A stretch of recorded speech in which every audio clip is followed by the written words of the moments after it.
நண்பர்களே, இந்த புத்தம் புதிய காணொலியில் உங்கள் அத்துணை பேரையும் சந்திப்பதில் மிக்க மகிழ்ச்சி கொள்கிறேன். இன்னைக்கு நம்ம பார்க்க போற தலைப்பு 30 ஆண்டுகளுக்கு பிறகு என்னவா ஆக போறாங்க, என்ன நடக்க போகுது, எது உண்மை எது பொய், எதை எதிர்பார்க்கலாம் எதை எதிர்பார்க்க முடியாது, அதை பற்றி தான் இன்னைக்கு பேச போகிறோம். இன்னைக்கு நம்ம பார்க்க போது ரிஷபராசி, காலபுருஷனுடைய 2ஆம் வீடு. 30 ஆண்டுகளுக்கு பிறகு உன்னை வெல்ல யாரால் முடியும்? ரிஷபராசி, உன்னை வெல்ல யாரும் இல்லை. ரிஷபராசியில் பிறந்தவர்களை பிடிக்காதவங்க இருக்கவே முடியாது. மாதா காரகன் சந்திரன் உச்சம் பெறக்கூடிய ஒரு வீடு. அன்பு, மற்றவர்கள் மேல் கருணை, கைண்ட்னஸ் சொல்லுவாங்க. அதாவது எதையுமே எதிர்பார்க்காத ஒரு அன்பு. இந்த சனிப்பெயர்ச்சிக்கு ஒரு இதுவரைக்கும் இல்லாத ஒரு டைமென்ஷன் இருக்கு. காலபுருஷன் முதல் ராசி தன்னுடைய பயணத்தை சனீஸ்வர பகவான் மேஷத்திலிருந்து தான் ஸ்டார்ட் பண்றார். தட் இஸ் 30 வருடங்கள் முன்னாடி அவர் தன்னுடைய பயணத்தை மேஷராசியில் ஆரம்பித்தார். கிட்டத்தட்ட 30 இயர்ஸ் பேக் அவர் மேஷராசியிலிருந்து தன்னுடைய பயணத்தை தொடங்கினார். 3 தலைமுறைகளுக்கு முன்னாடி. அப்படி இருக்கக்கூடிய இந்த சிறப்புமிக்க சனீஸ்வர பகவான் மேஷம் ஃபர்ஸ்ட் ஸ்டெப்பு அவருடைய சைக்கிள், அந்த டிராவலுடைய முதல் படி மேஷம், கடைசி படி மீனம். அந்த டிராவலை கம்ப்ளீட் பண்ணக்கூடிய சர்க்கிள் மீனத்திற்கு கிட்டத்தட்ட 3 தலைமுறைகளுக்கு அப்புறமா வராது. இது எவ்வளோ பெரிய ஒரு விஷயம். மோட்சஸ்தானத்திற்கு வராது. அது உங்க ராசிக்கு லாபஸ்தானம். எல்லோர்கிட்டையுமே இந்த கலப்படம் இல்லாத ஒரு தாய்மைன்னு சொல்லுவோம். அம்மா, இந்த தாய்மை மதர்லினஸுக்கு மட்டும்தான் கலப்படம் கிடையாது. அக்மார்க் 100% அப்படியே கோல்டு, சொக்கத்தங்கம். ரிஷபராசி என்பவர்களுக்கு தாய் உள்ளம் என்பது எல்லோரையும், பெத்த பசங்களும் மற்ற பசங்களும் கூட தான் பெத்த குழந்தைக்கு ஈக்குவலாக உண்மையாக நினைக்கக்கூடியது ரிஷபராசி. ஒரு நண்பர்கள் மேலேயா இருக்கட்டும், கணவன் மனைவி மேலேயா இருக்கட்டும், மனைவி கணவன் மேலேயா இருக்கட்டும், உண்மையான அன்பு, உண்மையான பாசம், தாய்மை, தாய் உள்ளம் கொள்வது ரிஷபராசி என்பவர்கள். அதனால தான் ரிஷபராசிக்கு இவ்வளோ பவர்னு சொல்கிறோம். அந்த தாய்மை சக்தி. உலகத்தில் மழை பெய்யறதுக்கு முக்கிய காரணம் ரிஷபராசி என்பவர்கள் அப்படின்னு சொன்னால் மிக இல்லை, அது உண்மை. அப்போ இவ்வளவு மனசு, எல்லாருக்கும் எல்லாமும் கிடைக்க வேண்டும், எல்லாருக்கும் எல்லாத்தையும் கொடுக்க வேண்டும்னு நினைக்கக்கூடிய ஒரு மனப்பான்மை. இதையெல்லாம் செய்து எந்த எதிர்பார்ப்பும் இல்லாமல் மற்றவர்களுக்காக வாரி இறைத்து, அன்பை வாரி கொட்டி, நம்பிக்கையை வாரி கொட்டி, உங்களுடைய உணர்வை வாரி கொட்டி நீங்கள் கண்டது ஏமாற்றம். பல இழப்புகளுக்கு அப்புறமும் கூட அதை மறந்து மறுபடியும் திருப்பி முதலேந்து அன்பு காமிக்கிறது, வாலண்டரியா எல்லாருக்கும் அன்பு காமிப்பது, அதாவது ஆத்மார்த்தமாக இருக்கக்கூடியது ரிஷபராசி. அப்ப ரிஷபராசியை பொறுத்த வரைக்கும் முதல் விஷயம் என்னன்னா, எமோஷ்னலா ஒரு பாண்டு எல்லார்கிட்டையும் கிரியேட் பண்ணி வச்சுக்கிட்டு, எனக்கு திருப்பி இவங்க அன்பு கொடுக்கலையே, அது ஒரு வலி, அது தீராத வலி. சரி, அன்பு கொடுக்கல விட்டுடுங்க, இவங்க துரோகம் பண்றாங்களே, நம்பிக்கை துரோகம் பண்றாங்க, அதுவும் எனக்கு அந்த ஆதங்கம், அந்த அந்த காயத்துடைய ஆழம், பெத்த குழந்தைகள் நம்ம பேச்சை கேட்க மாட்டேங்கிறாங்கன்ற வலி, ரணம். இந்த குழந்தைங்களை பெற்று வளர்க்கறதுக்காக நான் பட்ட சிரமம் எவ்வளவு, நான் செய்த தியாகங்கள் என்ன, எல்லாம் அவ்வளவுதானா? இப்படியே போயிடுமா வாழ்க்கை? என் வாழ்க்கை இதோட முடிஞ்சு போச்சா? வெறும் வலி, காயம், ரணம், இதோடைய தியாகம் இதோட முடிஞ்சு போச்சு, என் வாழ்க்கையில் நல்லதே கிடையாதா அப்படின்னு கேட்கக்கூடிய ரிஷபராசி அன்பர்களுக்கு இந்த வீடியோ ஒரு சமர்ப்பணம். நான் நல்லதை தான் செய்கிறேன். 3வது கேள்வி, உங்க மனசுல வரக்கூடிய 3வது கேள்வி ரிஷபத்திற்கு, நான் நல்லதை தானே செய்தேன், நல்லதை தான் செஞ்சேன். வேலை செய்கிற இடத்துல உண்மையாவே பாலிடிக்ஸ் பண்ணாம நான் என் வேலையை பார்த்தேன். மற்றவர்கள் கூட இருக்கக்கூடிய கொலீக்ஸ், அவங்களுக்கு பிரச்சனை வரும்போது ஹெல்ப்பும் பண்ணேன். எக்ஸ்டெண்ட் போய் ஒரு ஸ்டெப்பு கீழே போய் ஹெல்ப் பண்ணேன். பல லெவல் கீழே ஹெல்ப் பண்ணேன். ஆனால் என்னை பற்றி நான் யாருக்கு உதவி பண்ணணும், அவங்க என்னை பற்றியே என்னுடைய மேனேஜர்கிட்ட தப்பாக பேசுகிறாங்களே, பின்பக்கம் காசிப்பிங் பண்ணுறாங்களே, எவ்வளோ வலிக்குது இது ஒன்று. இவங்களோட நான் இவங்களை கலீகாக கூட நான் பார்க்கல. இவங்களை கூட பிறந்த ஒரு பிரதர் சிஸ்டராக நான் பார்த்தேன். ஆனால் எனக்கு இப்படிப்பட்ட துரோகத்தை அவங்க பண்ணிட்டாங்க. என் வேலையே போகிற அளவுக்கு பண்ணிட்டாங்க. சில பேருக்கு வேலையும் போச்சு. நான் என்ன தப்பு பண்ணேன்? அந்த கம்பெனிக்காக உண்மையாக உழைச்சேன். ஒரு நாள் 2 நாளில் 10 வருஷம் 5 வருஷம் 15 வருஷம். ஆனால் என் கம்பெனி என்ன டிஷ்யூ பேப்பர் மாதிரி தூக்கி எரிஞ்சிருச்சு. வீட்டில் நிம்மதி இல்லை. நான் கேட்ட அன்பு கிடைக்கல. நான் நிறைய கொடுத்துட்டேன், வருஷ கணக்கில் கொடுத்துட்டேன், தேஞ்சிட்டேன், செருப்பா இந்த உடம்பை தைச்சு போட்டிருக்கேன் இந்த குடும்பத்துக்காக. பதில் 0. நான் அன்பு வச்சுட்டேன். என் புருஷன் மேலே பொண்டாட்டி மேலே அன்பாக இருக்கேன், குழந்தைங்க மேலே இருக்கேன். ஆனால் எனக்கு 0. ஆஃபீஸ் போனேன், யாருமே செய்ய முடியாத ஃபேமிலியெல்லாம் கூட சில சமயம் தியாகம் பண்ணி நான் வேலை செஞ்சேன். உண்மையாக இருந்தேன். அவமானம் தான் மிச்சம், அவப்பெயர் அதுதான் மிச்சம். என் உயிர் தோழி, என் உயிர் தோழன், அவன் கூட எனக்கு உதவி பண்ணலையே, என் நிலைமையை புரிஞ்சுக்கலையே, எட்டி போகிறான். இதெல்லாம் இருந்த ரிஷபராசி என்பவர்களுக்கு வரக்கூடிய இந்த 30 வருஷத்துக்கு அப்புறம் வரக்கூடிய இந்த மாற்றமானது ஒரு கேம் சேஞ்சரா வருது. அளவுக்கு அதிகமாக நீங்கள் மற்றவர்கள் மேல் அன்பு வைப்பதை நிறுத்த வேண்டும் உடனடியாக. மற்றவங்களுக்காக கடன் வாங்கி கொடுக்கறது ஃப்ரீயா, மற்றவங்களுக்காக ஹெல்ப் பண்றது, மற்றவங்களுக்காக பண உதவி செய்வது, மற்றவங்களுக்காக ஃபினான்ஷியல் பர்டன் பண சுமையை சுமப்பது, மற்றவங்களுக்காக பணத்தினால் வரக்கூடிய ஸ்ட்ரெஸ்ஸை ஏத்துக்கிறது, இதெல்லாம் உடனடியாக நீங்கள் நிறுத்த வேண்டும். ஏன் இதை நிறுத்தணும்? அளவுக்கு மிஞ்சினால் அமிர்தமும் நஞ்சு.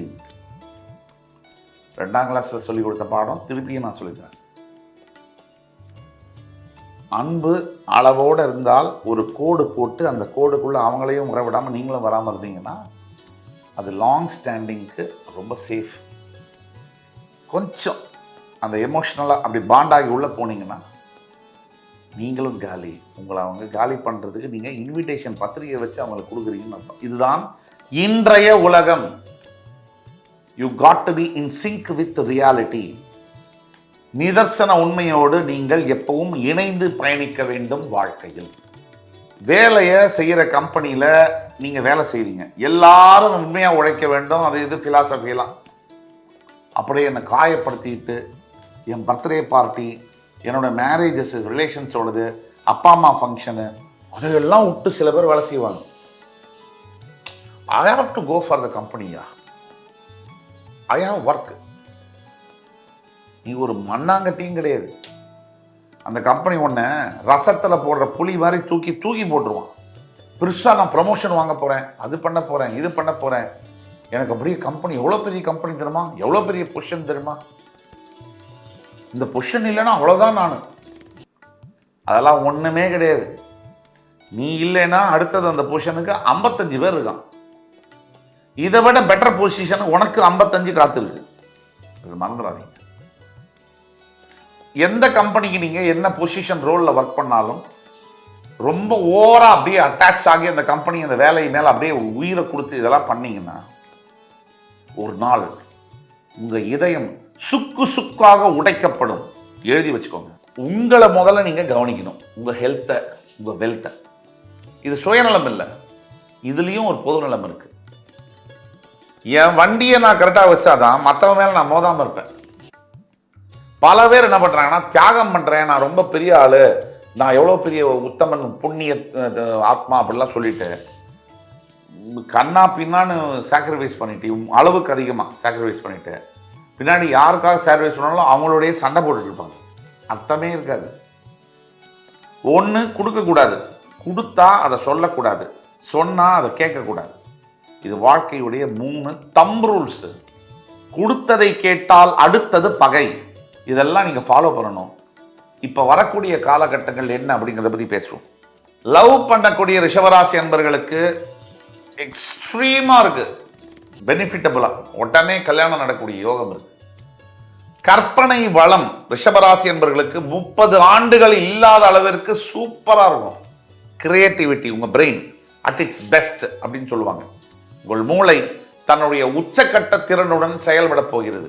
திருமண வாழ்க்கையில் பிரிந்த ரிஷபராசி அன்பர்கள் கூட ஒன்றாக சேரக்கூடிய யோகம். திருமணம் ஆகாதவர்கள் நல்ல வாழ்க்கை துணையை பெறக்கூடிய 30 ஆண்டுகளுக்கு பிறகு யோகம் வந்திருக்கு. இதை மட்டுமா, எதிர்பாராத யோகங்கள். நல்ல வீடு கிடைக்குமா? பணம் இருந்தா நல்ல வீடு கிடைச்சிருமா? அழகா இருந்தா, படிச்சிருந்தா, நல்ல குடும்பத்தில் இருந்தா நல்ல பொண்ணு பையன் கிடைச்சிருமா? இல்லை. ஆனால் இந்த எதிர்பாராத யோகங்கள் இப்ப கிடைக்க போகுது ரிஷபராசி அன்பர்களுக்கு. 30 வருஷத்துக்கு அப்புறம் அப்படிப்பட்ட ஒரு டைம். வெற்றியின் சுவைனா என்ன? அதை ஃபுல்லா அனுபவிச்சு அந்த டேஸ்ட்டை உணர வைக்கக்கூடிய ஒரு காலம் இது. எப்பேற்பட்ட 30 இயர்ஸுக்கு அப்புறம் எப்படி ஒரு டைம் வருது. அதிசயங்களை கடவுள் நடத்துவார். அதிசயங்களை ரிஷபராசி அன்பர்கள் வாழ்க்கையில் 30 ஆண்டுகள் இல்லாத அளவிற்கு அதிசயங்களை அவர் நடத்துவார் அப்படிங்கிறது உண்மை, ஆணித்தனமான. எந்த மாதிரி அதிசயம்? சம்பந்தம் இல்லாத மிகப்பெரிய ஒரு பணத்தொகை வரலாம், லீகலா வரலாம். சம்பந்தம் இல்லாத ஒரு கான்டாக்ட் மூலியமாக அப்படி டோட்டல் லைஃபே வந்து சேஞ்ச் ஆகலாம். ஒரு பெரிய மனிதரோட கான்டாக்ட், டக்குன்னு பெரிய வேலை, டக்குன்னு ஒரு டிரான்ஸ்ஃபர், டக்குன்னு ஒரு foreign country movement, migration, life அப்படி டோட்டல் சேஞ்ச் ஆகலாம். டக்குன்னு ஒரு நல்ல வரன், அந்த பெண்ணை கல்யாணம் பண்ணதுக்கு அப்புறம் வாழ்க்கை என்ன ஆகும்? கடன் ஏறு வருது. நடந்திருக்கா இல்லையா? இந்த கணவனை கல்யாணம் பண்ணதுக்கு அப்புறம் மனைவியுடைய வாழ்க்கை சூப்பரா இருக்கு. இந்த குழந்தை பிறந்த அப்புறம் லைஃப் பெரிய பொண்ணு பிறக்கிறா, சீமந்த புத்திரி, டோட்டல் லைஃப் சேஞ்ச். இப்படியெல்லாம் அதிசயங்கள் நடக்க போகுது அடுத்த 2 வருஷத்துல. காலத்தின் கணக்கு எப்படி வெல்வதுன்னு சொல்றோம். ஆனா காலத்தின் கணக்கு மண்டியிட்டு உங்கள் முன்னால் வந்து விழும். ஒரே விஷயத்துல கவனம் தேவை. வர்ற பணத்தை ஊதாரித்தனமாக செலவு பண்ணக்கூடாது. நமக்கு 10,000 ரூபாய் வரணும், 1 லட்ச ரூபா வருது, நம்ம சும்மா இருப்போமா? 10,000 ரூபாய் வந்தாலே கவர்மெண்ட் சொல்ற மாதிரி, டே மாமா அந்த ஊர் என்ன விலை, இந்த தெரு என்ன விலைன்னு சொல்லுவோம், லாட்டரியில கிடைச்ச மாதிரி. அதுவே 1 லட்ச ரூபா இல்லை 10 லட்ச ரூபா வந்துச்சுன்னா நம்ம சும்மா இருப்போமா? கண்டதை போக்குவரத்து மச்சான், நான் பெருமைக்காக இந்தா வச்சுக்கோ 1 லட்சம், இந்த 50,000 பொடி, இந்த வேலையை பண்ணக்கூடாது. எந்தெந்த துறையில் இருக்கக்கூடிய ரிஷபராசி அன்பர்களுக்கு மிகப்பெரிய வெற்றி, நீங்க கொஞ்சம் முயற்சி எடுத்தால் போரும், இமாலய வெற்றிகள் கிடைக்கும். என்னதான் 30 வருஷத்துக்கு அப்புறம் அற்புதமான டைம் வந்தாலும் எதை செய்யக்கூடாது? உங்களுக்கு தெரியாத தொழிலை செய்யக்கூடாது. உங்கள் தகுதியை வளர்த்து கொண்டு அந்த சீட்டில் உட்காரணும். சீட்டு உங்களை தேடி வருதுன்னு டக்குன்னு போய் உட்காரக்கூடாது, மொத்தமாக காலி பண்ணிக்குவாங்க. இது என்ன ஜாக்கிரதையா இருக்கும். பரிகாரம்னு எடுத்தோம்னா டெய்லி காலையில 6 மணிக்கு 7 மணிக்குள்ள விளக்கேற்றணும் வீட்டில். சாயங்காலம் 5லேருந்து 6க்குள்ள விளக்கேற்றணும். உங்களுடைய நித்திய கர்மா அப்படின்னு சொல்லக்கூடிய பூஜை விதானங்கள், அதாவது அப்பா அம்மாக்கு தர்ப்பணம் பண்ணணும்னா ஒழுங்கா பண்ணணும், திதி கொடுக்கணும்னா ஒழுங்கா கொடுக்கணும், அவங்களுக்கு தவசம் பண்ணணும்னா ஒழுங்கா பண்ணணும். உங்கள் படுக்கை அறையில் ஏதாவது ஒரு கடவுளுடைய பணத்தை வச்சிருக்கணும். படுக்கை அறையில் போய் சாமி படம் வைக்கலாமா? வைக்கலாம், தப்பே இல்லை. நம்ம கணவனுடைய மனைவியோடையும் தானே படுக்கை அறையில் இருக்கும். இந்த எந்த விதமான தவறும் இல்லை, தாராளமாக வைக்கலாம். ஆனால் ஐயப்ப சுவாமி, பிரம்மச்சரிய சுவாமிகள், நரசிம்ம சுவாமி இது போன்ற உக்கிரக தெய்வங்களை தான் வைக்கக்கூடாது. மகாலட்சுமி, வெங்கடாச்சலபதி இப்படி போன்ற படங்களை வைக்கலாம். உங்களால் முடிந்தால் செவ்வாய்க்கிழமை வெள்ளிக்கிழமைகளில் நெய் தீபம் ஏற்ற வேண்டும். ஆக ரிஷபராசி அன்பர்களுக்கு 30 ஆண்டுகளுக்கு பிறகு உங்களை வெல்ல யாரால் முடியும்? எனக்கு ரொம்பவும் பிடித்த ராசி மகர ராசிக்கு இணையான ரிஷபராசி.